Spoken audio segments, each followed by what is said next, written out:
This is an introduction to hairpin crochet, a vintage crochet technique using a Susan Bates hairpin lace loom.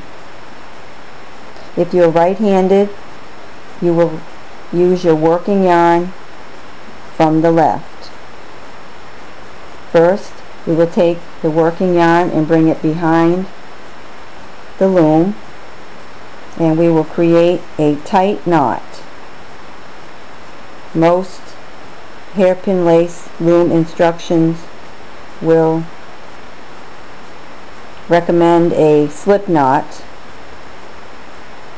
and I learned this technique in the 70s that a tight knot serves a better purpose. Slip knots live up to their name and slip, and you will constantly be tugging on this tail to tighten your first starting loops. And you always want to mark your strip at the bottom by putting a knot in the bottom the bottom tail. Okay, and have the tail behind the crossbar. Your working yarn will always be coming from the left and behind the left prong. Your left hand will control the tension of the yarn and will control the loom, and will also control the hook, in addition to your crocheting with the hook. So you will take your yarn and hold it in the position that's most comfortable for you when you're doing regular crochet, and depending on the type of yarn it is. Okay, and the first thing is that pay attention to the position of my hands, my fingers on the loom. My fingers will really not move from this position when holding the loom, but will move somewhat when flipping the loom and controlling the loom. So your first step is to insert your hook into the left loop, to the left of the knot. You will always work to the left of the knot as we make a single crochet up the center of the loom.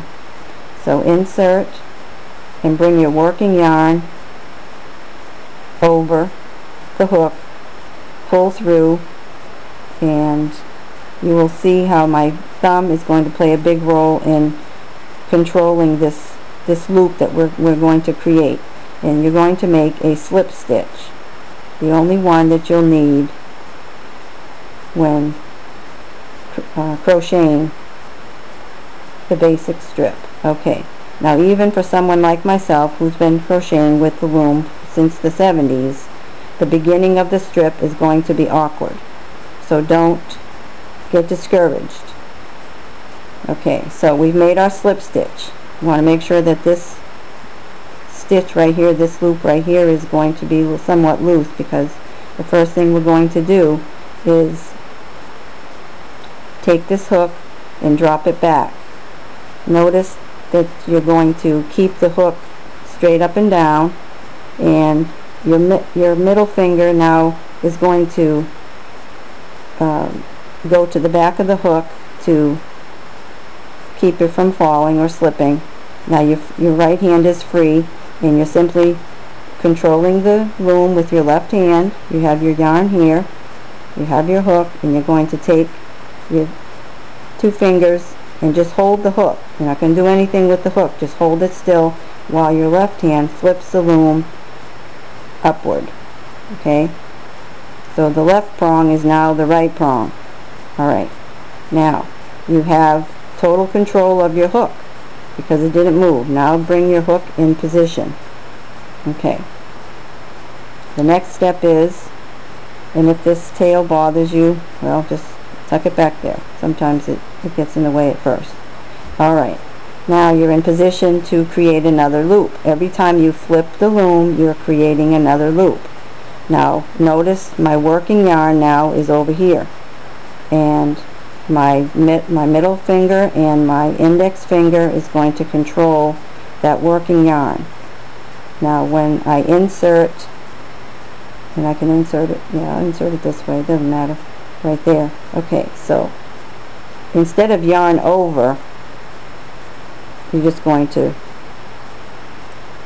meet up with it. Actually, you'll be meeting up with that working yarn, and I want to create a loop here, and I need some tension, so now my thumb is going to press down right on the top of this loop while I do yarn over and I pull through. Okay, so there you go. Now I'm going to take my hook, bring it back, my middle finger and my thumb are going to hold that hook. I'm bringing back here, the hook stays still, my right hand stays still, the loom flips. The left hand flips the loom. Now I'm creating another loop.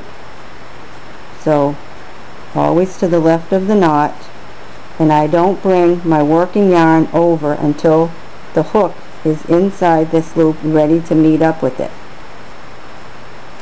Okay. Then again, we're going to move the thumb over to push down on this to create that loop. Okay.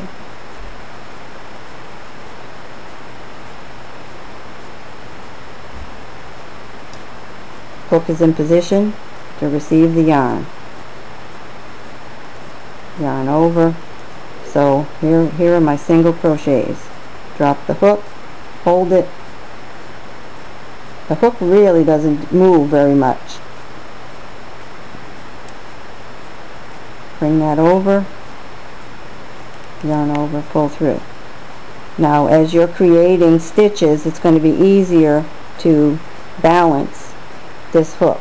It's going to help you. It's going to help support that hook back there. Okay. Flip the loom. So while you're flipping the loom,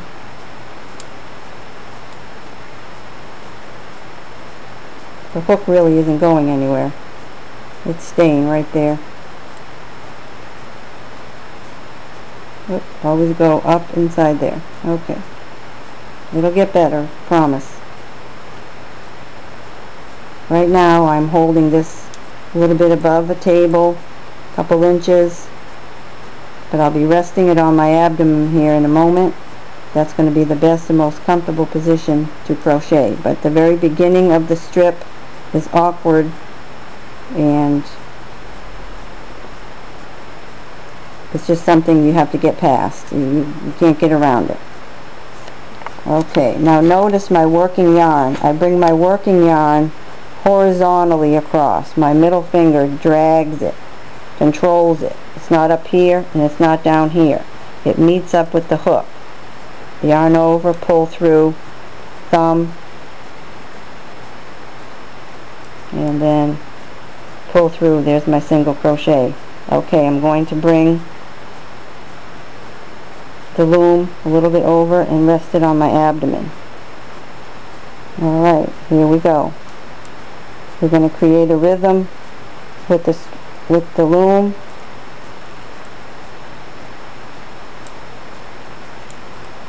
Watch the thumb, watch the middle finger as it drags the yarn and controls the hook.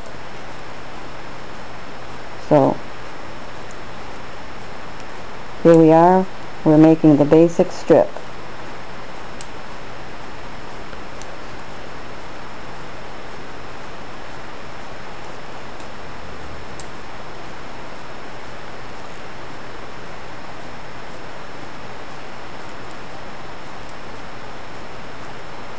We're making a beautiful braid as we crochet up the middle of the loom.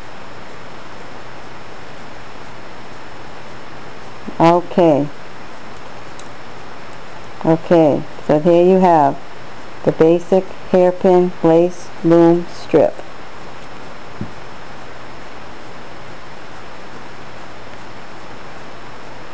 Well,